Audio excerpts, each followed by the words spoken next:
25, he went to see a production by Pina Bausch's dance company. Bausch was an avant-garde German choreographer who revolutionized the world of modern dance. Seeing her work changed his life. For years, he struggled with how to capture dance on film. Here is the trailer for Pina.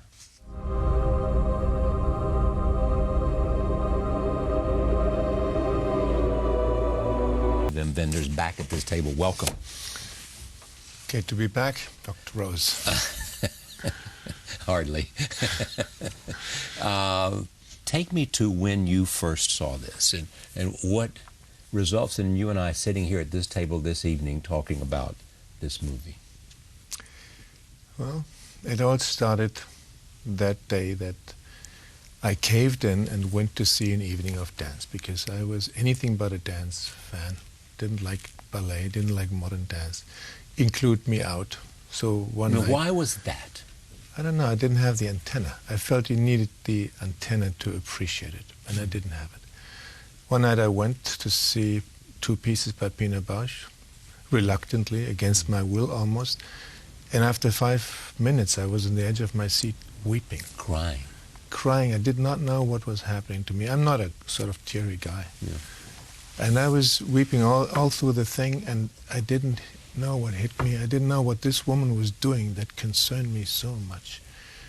And the intermission was just enough for me to dry my tears, and then I saw the second piece, and that did me in forever. And from that moment, I knew I had to pass on that virus to anybody who, like me, was not into dance. Mm. So it took you a while. It took me more than 20 years. I got to meet this unbelievable woman, Pina Bausch. We became good friends, and she sort of became the older sister I never had.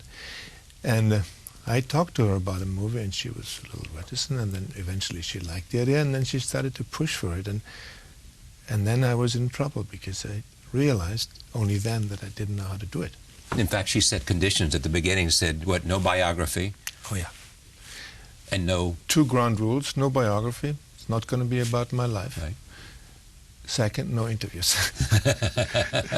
That's not a good condition for you. No, it's not a place to start. She didn't like words. She didn't trust them. Really? She felt she was much more familiar with this other language, and she was an expert in the grammar and the vocabulary of the language of our bodies. And I don't know, you might know a number of film directors. We always think we are experts in that language because we have acted in front of our cameras. We tell them what to do, and their famous presence is nothing but their body language. So we think we know what we're doing. And getting to see how well Pina spoke that language, I realized we are bloody illiterates in that field. Very, very impressive. She sharpened her senses in a way for that language that opened my eyes. She reached a point where she would say, are you going to make that movie about me? Oh, yeah. She got impatient. Enough talk, Wim. Let's do it. And I just had to say, I don't know how, Pina. I don't want. That's what you would say. I don't know how. I don't know how. I don't now, why want to didn't you know disappoint how? It looked to me as if my craft didn't have the goods, as if cameras just couldn't capture it. And I tried to overcome it. I saw all the dance films in the book, but then I realized there was a general problem between dance and film. And something was missing. I couldn't put my finger on it until it showed up one day. And that was the third dimension. You saw 3D. I saw 3D, and that was the answer to 20 years of stalling for time. There it was. Even though you didn't know you were waiting for 3D. No, I didn't know. Who would have thought? Because it was obsolete. Didn't exist anymore. I mean, I'd seen it in the past, in the 50s, with these these green and red glasses, and they were causing severe headaches. That's all I remembered. And so 3D enabled you to do what? It enabled me to do justice to the beauty of Pina's art. It enabled me to be right there and show the physicality of it and the joy of it and the contagiousness of it. It was like I've always been outside watching like watching fish in the aquarium and wanting to swim with them, but I was always just looking outside. Yeah. And now I was finally in there. Feeling what they felt, perhaps? In their element. Feeling what they felt. realizing how Pina had achieved that impact on me and on anybody else I ever took. I mean, I took many tough cookies into a piece by Pina, and they all at first said, "No, do we have to go see dance?" And I looked over, and all of them were crying after. So really? Everybody. All of them? Everybody. I don't know a single one who resisted that language. They were open to experience. Oh yeah, that's at least. If you're not open to experience, you're never going to enjoy any book or poem or exactly music. Right. Yeah. She died in 2009. Summer of 2009, just shortly before we were ready to go ahead with our movie. What were the last conversations about? We had a conversation a week before she died about how to shoot, about when we're going to be ready, about me finally showing her 3D. We had it all set up. She had never actually watched it because she didn't want to see just anything. She wanted to see her own dances, and everything was set up so we could show it to her. Finally, the last conclusive test on her own stage, and the night before she passed away. She became what to you? She became an incredible inspiration. A great friend, and like a sister, but she also became an example of how far you can go when you just try to do what you know best. And she really did what she knew best, but just watching patiently, observing, and getting the best out of people. What do you know about what you do best? I mean, the stories of you and how many movies you've watched is incredible. Well, I'm good at watching myself. Even my fictional films have a certain documentary approach. I'm more one of these directors who rather find than invent. And the film Pina too is, I tried to do justice to this beauty as much as possible and not impose myself. Take a look at this. This is a scene from Pina in which the dancers perform one of her dances called Kantakov. Here it is. Pina's art is really very much about the relationship with men and women. That's her big subject. And she makes us see things that we've never seen in movies, that we've never seen on stage, we've never seen expressed in words. She gets in there. She gets into that relationship with whole new means. It's like this thing with the men grabbing for the girls. When she died, you had to make the movie. No, I walked away from it. Really?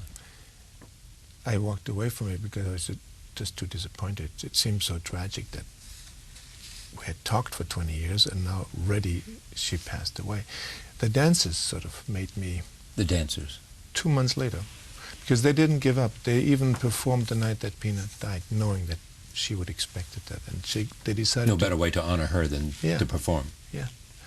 And they decided a few weeks later to continue the company, and that's why they then also started to rehearse the very pieces that Pina had put on the agenda so we can film them. And that's when I realized there was another reason to make this movie. It was also for the living, because all these dancers, none of them had been able to say goodbye or thank you.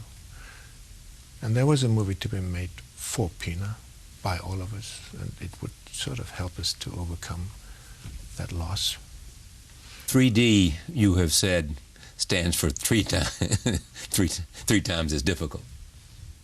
It is. You need a lot of patience, at least a little bit more patience, because you always need patience if you're making a movie. But it's a whole different ballgame, because a person in front of you now, if I had a 3D camera and was seeing you would be somebody very different than in any film scene before, any close-up before in 2D like right now. It has nothing to do with who you would be in front of a 3D camera, because your body would have volume and your face is the landscape that it is, and I would feel that I could touch you. So your presence would be so different than ever before on a screen, movie screen or television screen.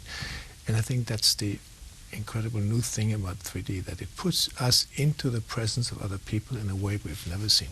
It's going to expand the cinematic experience. It's trite to say that, but that's clearly what it's going to do.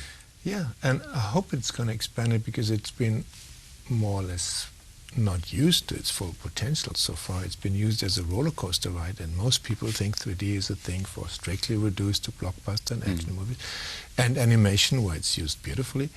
But I think it's the ideal tool to look at our own planet and to look at people and to put the audience into the presence of somebody. Do you look for every way to see and experience dance? I must say I still have a reticence towards classic ballet, and not every modern dance is something I can deal with. You see, Pina spoiled me, because for Pina it wasn't aesthetics. It was not aesthetics. For her dance, she said it herself very simply. She said, I'm not interested in how my dancers move. I'm interested only in what moves them. Exactly. And to find and to see dance as an expression of who we are, and that it's about life and not just some aesthetic experience, but it's really about us. That I don't find all the time. Actually, I find that very rarely. In dance? In dance. When you finished it, did you look at her and say, how did I do? I only knew the day I finally showed it to the dancers, because the dancers were my partners. They were Pina's orchestra, and I made the film with her orchestra and not with the conductor. So when they saw the film, and that was a tearful occasion, but we sat together for a while, and then I realized, together we realized we'd done the right thing. To make the movie? Yeah. So where do you go from here? Difficult to say, because I don't want to go back, and anything that would not be shot in 3D for me, I've slowly realized would be like going back. I think we just scratched the surface of this new language. It's so much more than a new technology. It's really clearly a new language. It's a different way to see and to show somebody. So I really want to continue that, and I have a long-term documentary project that I want to do that's going to take years about architecture. And I'm also going to try a very simple story, a family story, to tell that in this new language and see if I can find the same affinity that I found between 3D and dance. Thank you for coming. Thank you very much. It's always good to see you.